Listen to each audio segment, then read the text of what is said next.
Hey everybody, it's Rob from Flailthroughs. This is Gundam Battle Operation 2, and this is a guest video from Nurse Gundam in the Dom Cannon multi-gun type in Black Tri-Stars colors. Nurse Gundam said she hadn't played it in a couple of years, and just did much better with it this time than she did last time, so... And, she said she figures she's gotten better at the game since then, and I'd agree. But also just, sometimes putting things down and coming back to them later really does help. Dom Cannon multi-gun was the first of the two added to the game. It, as you can see, has pretty good damage and really good splash damage. This Aqua Gundam trying to stun lock her to death, as Aqua Gundams are wont to do. Has knocked her down, but is not really in a good position to do too much follow-up. Couldn't really angle the anchor particularly well from that side, I don't think. Meanwhile, yeah, good splash on the cannons, good splash on the Gelgug rocket launcher, wrist grenades too, and that person is now out of feet, so yeah, that's a kill. Alright, so yeah, this is how you hope things go when you're in the support. You're able to fend off the generals that come after you, and hopefully get help when the raids do. Anything that can lock you down is a threat, and there's an awful lot of things with heat rod type weapons anymore. But yeah, generals.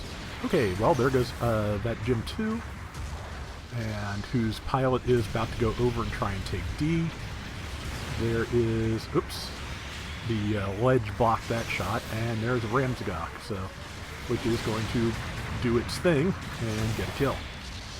Yeah, it just used the tackle, because it does have decent tackle damage. I feel like at this point, if it wouldn't be overpowering, it should probably have more, because the Ramzagok was designed more or less to take down ships with headbutts, as I recall.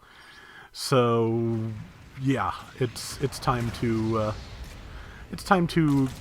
I feel like probably the Desert Rommel Zaku shouldn't have more tackle damage than the Ramzagok, but maybe I'm thinking about this wrong.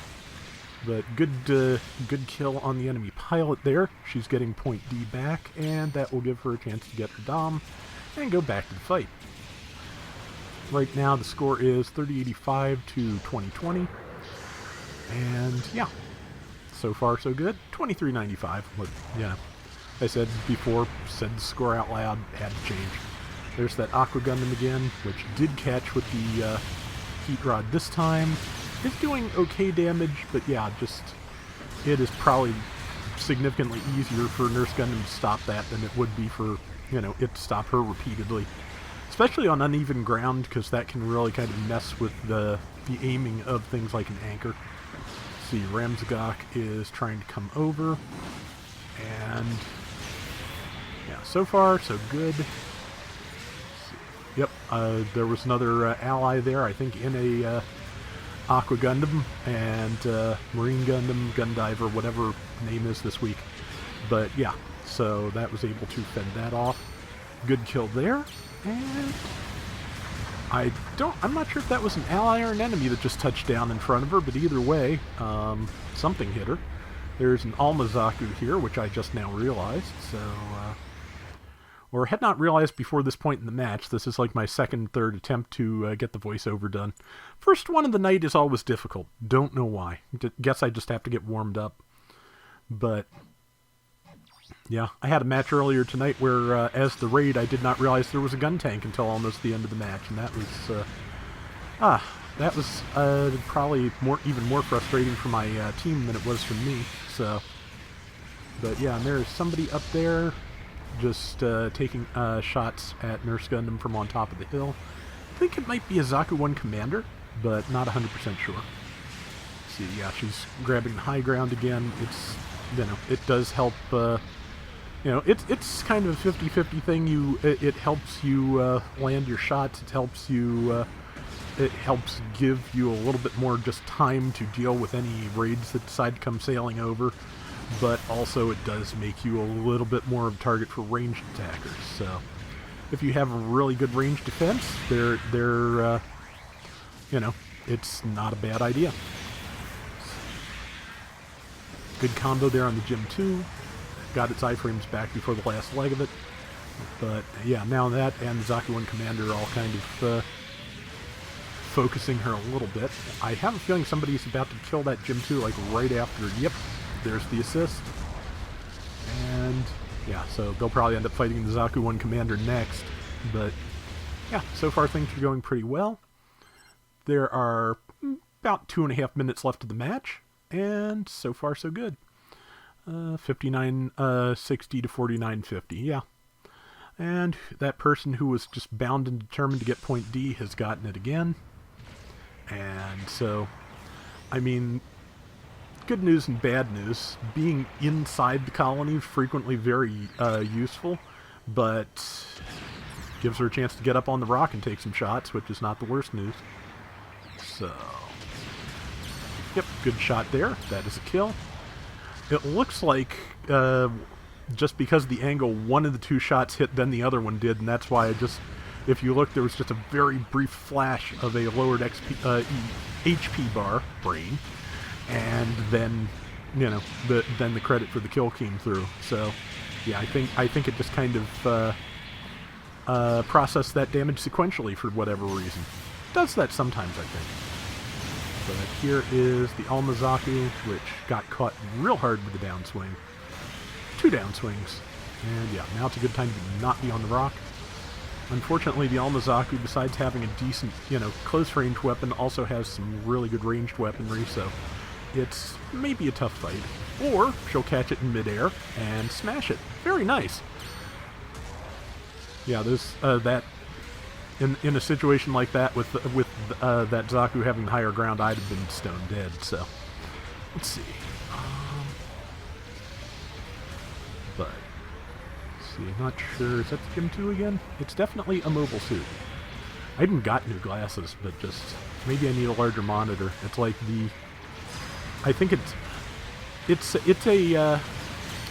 1080p monitor, and I think like to the like largest size that those actually come in without getting weird, you know,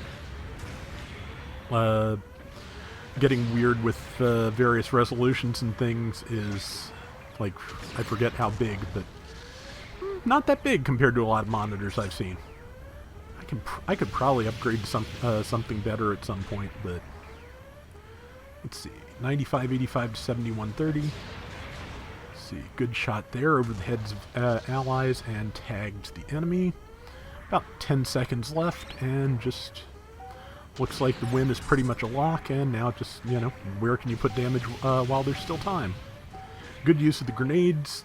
Those can't stun your allies, and yeah, she finishes the round alive with 8 hit points. Very nice. Let's take a look at the final score and see what we're looking at here. It looks good in those colors, too. Okay, Nurse Gundam with 3,000 points. She 7-3. Also topped diversions at 27.2%, and 66,000 damage. Yeah, so that is going to do it for today's Gundam Battle Operation 2. We'll be back soon with more. Till next time, everybody take care and have fun. Later.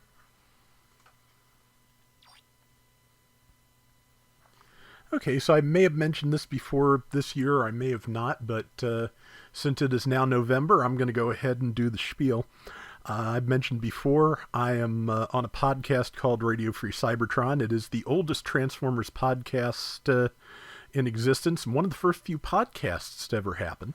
I was kind of a latecomer to it, but I've been on there for probably, 13, 15 years now? A while. I'll say a metric while, in fact.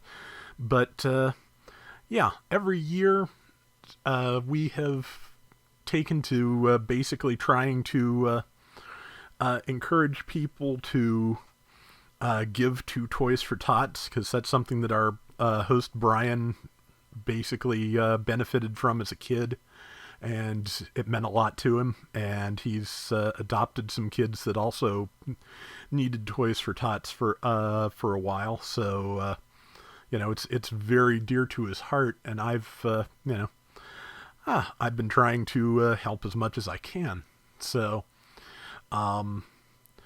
Basically, the idea from a collector point of view is if there's things that you're sick of seeing on the shelf and you know are clogging up things and keeping new assortments and new waves from making their way through, there's a kid somewhere that will not get a Christmas present or other holiday present otherwise and would love it. So just, pick up the stuff that you don't want and you're sick of looking at, put it in a donation box, whatever else you think would be good, just, help some people if you can. It's not definitely not a bad thing. I've taken to giving entry grade Gundam kits every year along with some other things just because, they don't require tools, they don't require sharp objects, they make, nifty little action figures, and I'm sure there are kids like my brother in particular who just, love building things, and they tend to be cheap, so I can, get a lot of them, hopefully, to donate. So, yeah, it's just that time of year. Find a donation box, find some good toys, and, do some good stuff for people where you can. And I think I forgot to mention, maybe I did, maybe I didn't, that because, the original idea was just to get stuff off the shelves that collectors didn't want to see anymore, the project was generally referred to as Elf on a Shelf Warmer. I think I forgot to mention the name, so I will put that in there now.